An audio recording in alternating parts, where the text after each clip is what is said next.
Aloha! I am now about to make the brow video for someone in the group to prepare for a photo shoot. So I've gotten various products out that I use on a daily basis or otherwise. This Wonder Brow, I'm not even sure if they sell it anymore. I think I started conserving it because I was running low, but you kind of paint it on and then you do a spoolie after. So like, it's like a doe foot lip gloss thing, and then you do this after. And again, these directions are for a blonde who needs later. Now this one is blonde. It's a little bit darker than foundation, but it kind of tints your skin a bit, and it's not super crazy dark.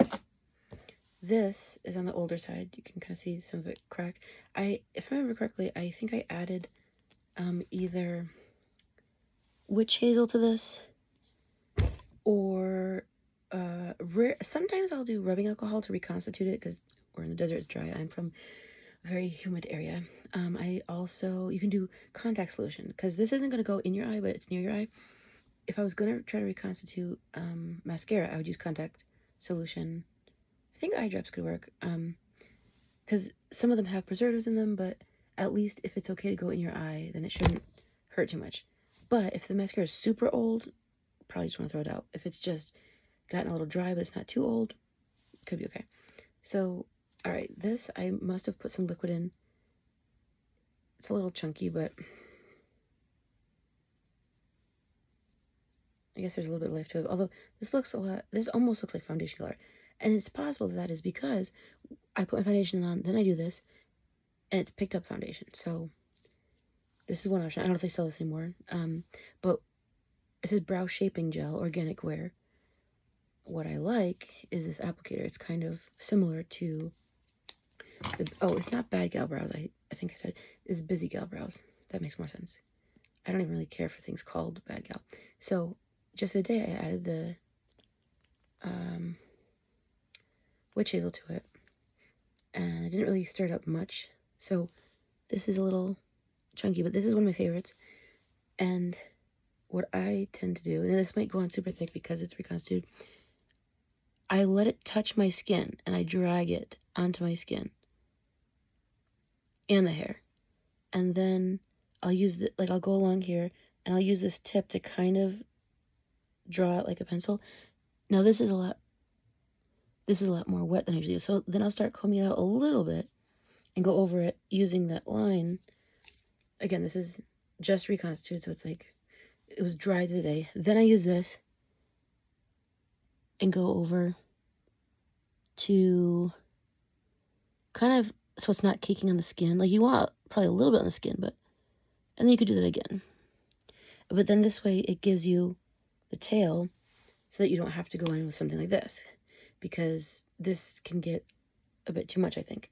And then it gets really like plastered onto the skin, kind of like glue.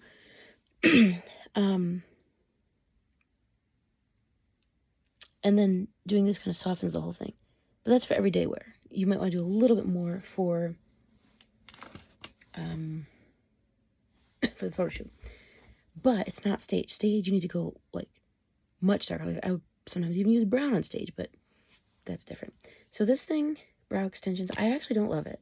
It was kind of like a pencil, but it also had, I don't know if you can even see, these little like fibers that were supposedly supposed to like grab onto your hair and give you more fullness, whatever. I don't think I need it, but people who've plucked their eyebrows a ton have damaged the follicles and they have a hard time regrowing. So this was sort of like, I was just trying it. I would not get this again.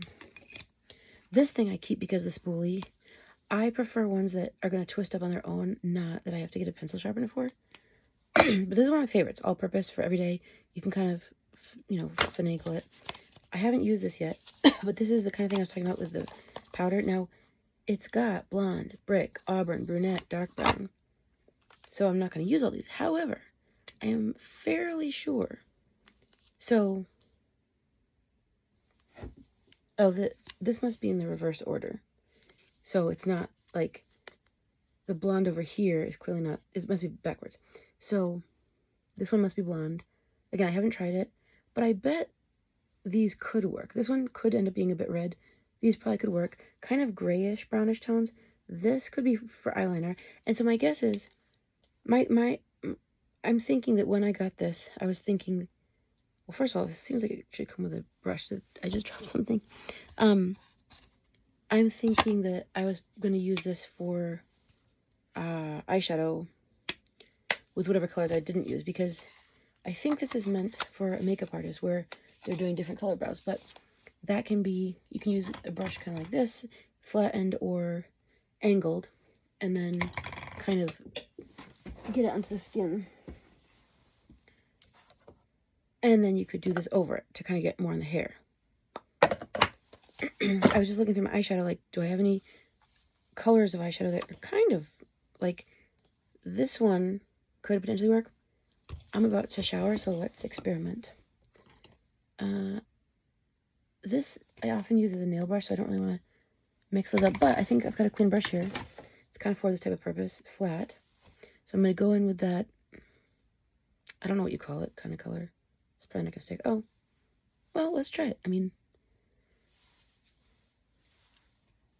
so you could just go flat like this. All right, this is orangey, but it can still demonstrate. So I would line it up. I'll just switch my hands. I'm ambidextrous. So, lining it up with where you want to start, and then start kind of chiseling it in, if you will. But this is something to be aware of. Like, if you're going to try an eyeshadow, practice, because this is very orange, and it does not look orange in the palette. It looks like darker skin color. So you can kind of draw in the shape of it. Don't forget the tail. Now, people with thyroid issues notoriously lose hair from like here to here, so their eyebrow tails are going to be shorter, and so therefore your option is either draw it in, and that can look kind of fake, or fill in what you have left. For stage, yeah, you'd want to fill it in, because from a distance, people aren't going to see that this is not hair. For a photo, might not want to do that. So I've got orange eyebrows now, and that's fine because I'm about to shower, but this is about the width of the eyebrow. But in addition to going flat like this, you can also go in, using it like this to start, and then this to go in that space. Now, in the mirror, it looks actually, not color-wise, but shape-wise, a bit more normal. In the video, for some reason, it looks like, yeah, I did go over the arch. So you want to be careful of that, because unless you're really being intentional to do that, that can look funny, and you don't really want that. So, oh, they also have, I haven't looked, but Amazon, these stencils you put on that, was like, there's no way it's going to work. And then you kind of go like this with a brush, and it comes with powders that are meant for eyebrow colors. It's worth trying if it can get it in time. But again, don't wait till the day of to practice. Make sure you're practicing before to see how it's going to go. So there we have orange eyebrows. One eyebrow. So I'm going to, well, actually, this could contaminate that. So I'm going to just go over this scene. Let's see what happens. This seems still pretty dry, but it's actually giving it more of a normal color. Because I don't want to contaminate the thing, I'm just going to take that off. And I can spray this with rubbing alcohol or the witch hazel again to get more of it off. Oh, the brush is actually kind of white. And I'm accidentally pulling it out. So before it falls all the way out, I'm going to push that back in, because this brush is handy on its own. Well, maybe it won't go back in, but, oh, went a little bit. I might do that off camera, but anyway, if you have very full eyebrows, you could use the clear gel, but it's just not going to fill anything in.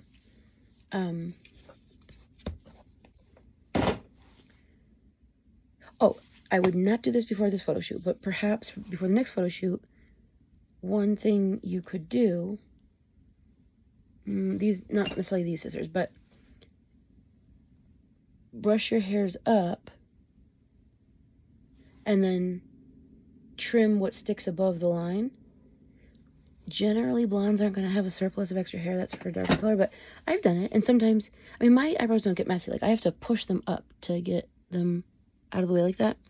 But, you know, for every day, once I kind of put them in place, this is another thing, positioning. So you can go up and then, like, across, like, just the top hairs and down. That's one way. It kind of puts the bulk of hairs lined up like that. It's not really a good example, that side. Even here, it looks weirder in the camera than it does in real life, but you can go up and then swoop it across the top, and it kind of lines it up. Or you could just start brushing it in an angle, which I think probably is softer and probably a bit more natural. Or you can kind of do a hybrid. You can start up. You know, some people might say that makes your face more lifted, and then not just across the top, but kind of just then comb it kind of an angle. And I think that looks pretty natural too. It looks like I've got a bunch of chunks here. I think that's my lighting because I'm not seeing that in real life. But anyway, those are some options and tools are a lot of it.